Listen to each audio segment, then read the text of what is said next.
playing basketball against each other. It's been about what, a year now? Yeah, so I'm saying being far as business about a year now.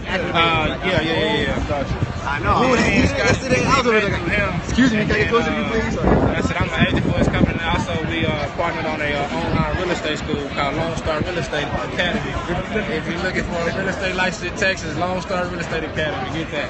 All right. So we just launched that this year. Okay. So We need to talk about that. yeah, okay, cool. We need to talk about that. I definitely do. So you got what? So you're looking at 1.85 million on that job, or 1.7? Total. That's hard cost. That's bricks and sticks. It might be, put like 10% or minus. You know, but Plus minus? It's usually never Plus minus 1.8. though. Time frame, yo? You can go. We thinking probably. So we built it all at the same time because we go frame all. Yeah, we go you do got foundation all holdings at the and same all time. We that go other frame all at the stuff. same time. All the window, we just for the permits and inspections, so it's faster. Yep.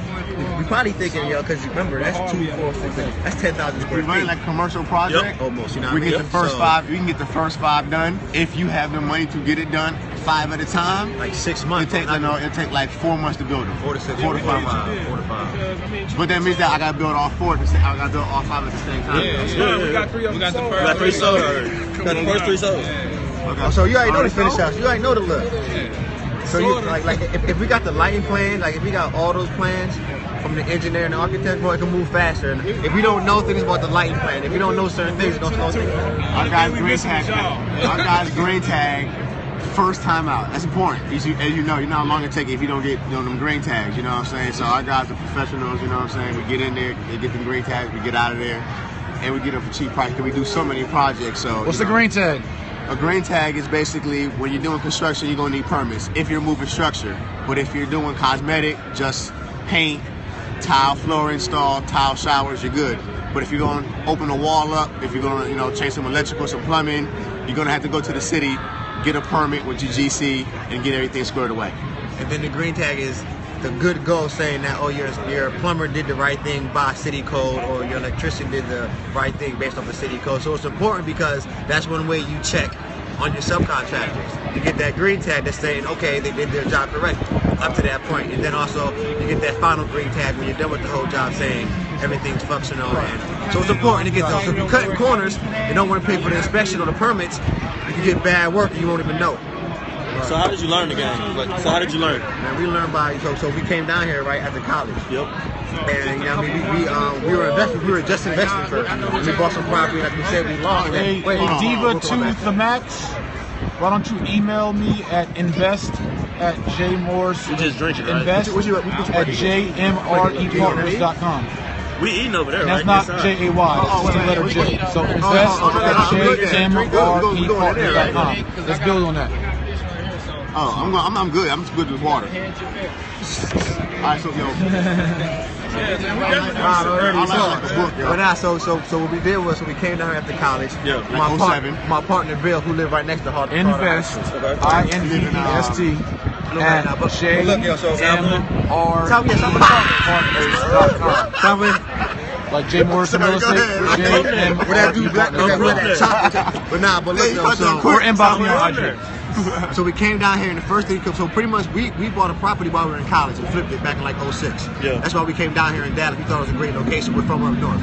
So we came down here, 22 years old, right after college, only, money from other things. So we were down here, so we bought some property. But we lost it because in 07, the credit crunch, we couldn't get a builder's loan on it. Mm-hmm. So we switched to construction, but really carpet cleaning. That's how low we started. We was 23. What's up, You know what I mean? So we started with that, and then soon after that, we started doing water damage and fire damage restoration.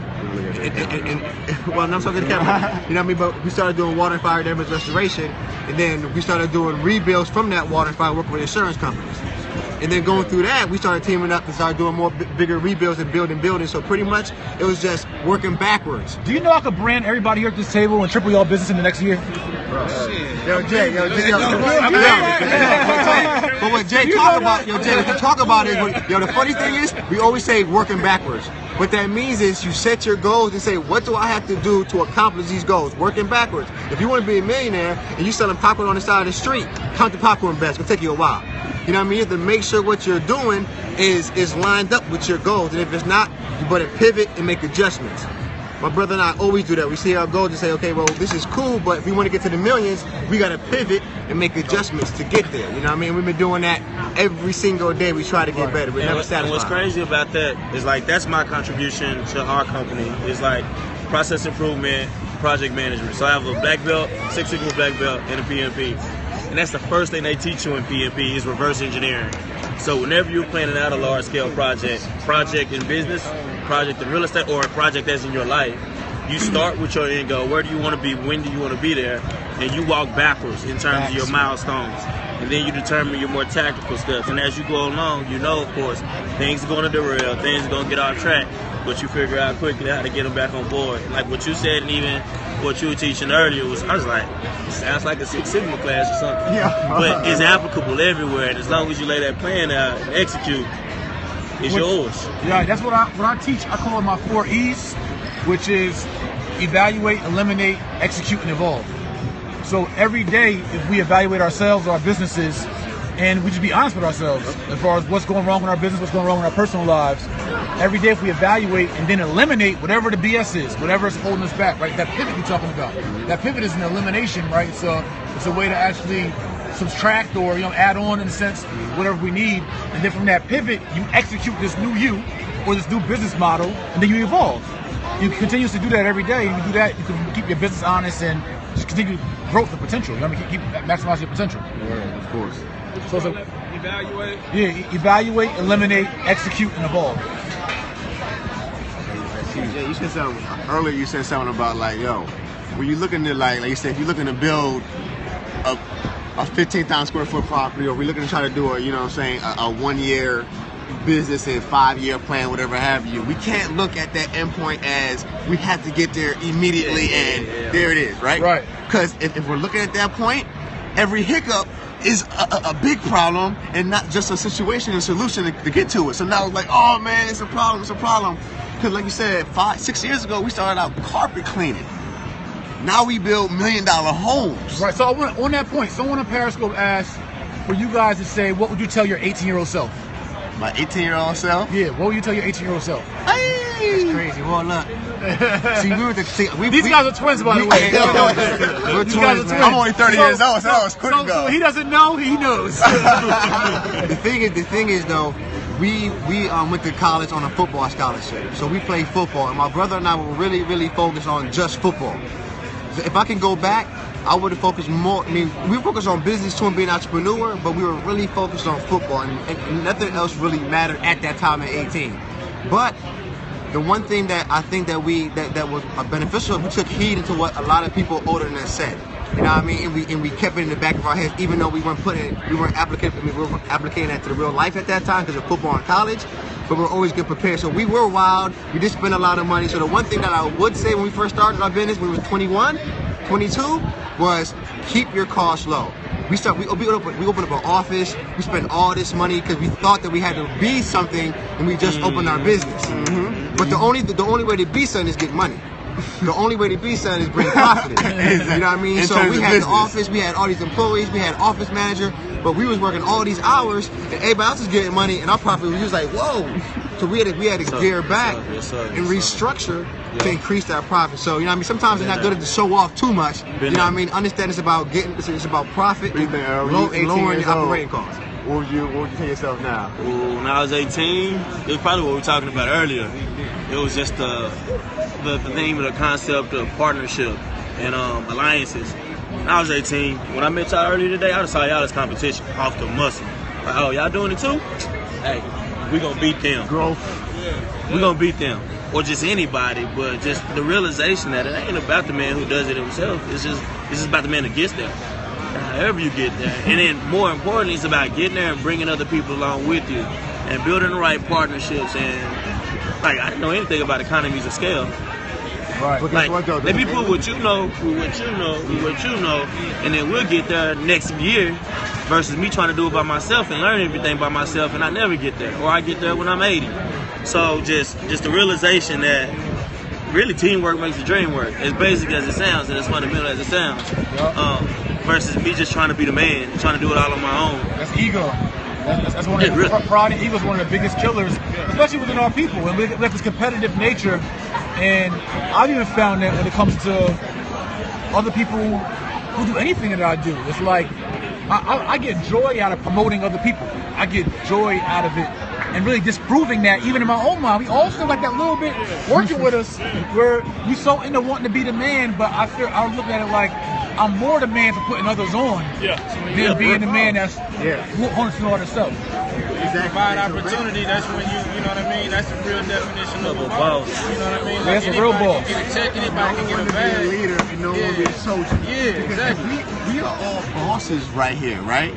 We're all bosses. So I got my skills. Jay got his skills. Earl got his skills. We all got our skills here.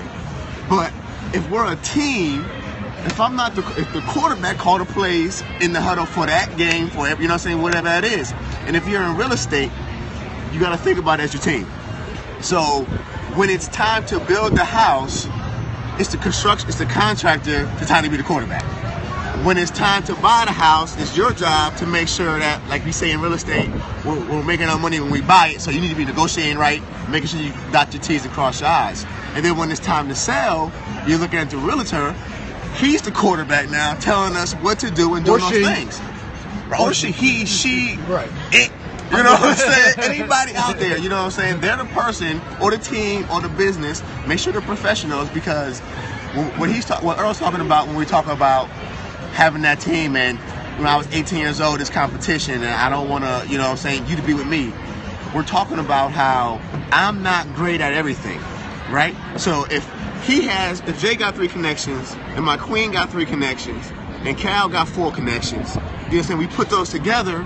You know what I'm saying? He got an idea, we got an idea, we put those ideas together. We take out those bad ideas, because when you write stuff on paper and all of a sudden you go back to a month later or a year later, you be like, what in the hell was I writing about? You know what I'm saying? We can get that crossed out real quick if we got teammates now, right? Somebody else would knock that out like a dog. It's a good idea, but you know what I'm saying? Let's move on, right? Let's grab it out, let's move on. Yo, but that's a good point, because people are scared to dive in. Jay does a lot of training, because Jay's trying to inspire people to dive into the game. We train because we try to inspire people to dive in, which means that you don't have to know everything. You build. You're not going to know everything. You're not. So don't be scared. So don't wait till you know everything and say, you know what, I'm not gonna do it. Try to know every little thing and know every little nuance. How many people ask you like, yo, I'm trying to learn this, I'm trying to learn that? Like, how many people doing that? By the time you learn everything about something, the ball is moving. It's there. You move. It's there. Build your team. Yo, it's all about building your team. It's so important. Analysis paralysis. Analysis paralysis. Right? Quarterback looking around the field. He's never doing nothing. Right. You study long, you study wrong. Study long, study wrong. Yeah. What we say, look, King, tell him, King.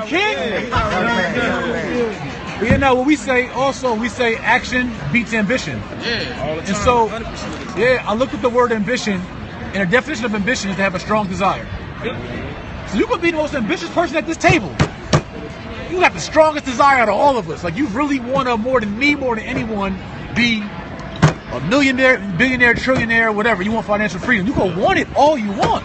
You got the strongest passion in your heart of hearts. You will cry at night praying for wealth. But if you don't never take action, that ambition ain't mean nothing. It's all about the action. The ambition is minimal. Yeah. And I get a lot of people that are on Periscope that are always on my YouTube and on all these channels, and they're learning, they're excited, and they really want it, but they never ever have the whether it be the courage or motivation or whatever it is they're lacking to go take action. It's applied knowledge. The applied knowledge. Applied knowledge and willpower. Like my man Earl, he's got one of the top training female basketball coaches, just training period in Dallas. And I know I played ball in college and Division I ball, but I know one of the things that we always said is hard work beats talent, and talent don't work. So you can have all the knowledge, the ambition, everything, but if you don't apply it, it's useless. It's useless information, it's useless whatever, you know what I mean? If it's just stagnant and you're not applying, the doer is gonna always win. The doer always gonna win. And just like with y'all's situation, y'all learn from experience from the ground up. You know, doing whatever odd jobs or whatever, just connecting the dots strategically. You know what I'm saying? So when you learn something from this business, you apply it to the next, and you steady just building a foundation, brick by brick. Absolutely. You know what I mean? When we first came out here, yo, we went to Lehigh University, a top 25 school, right?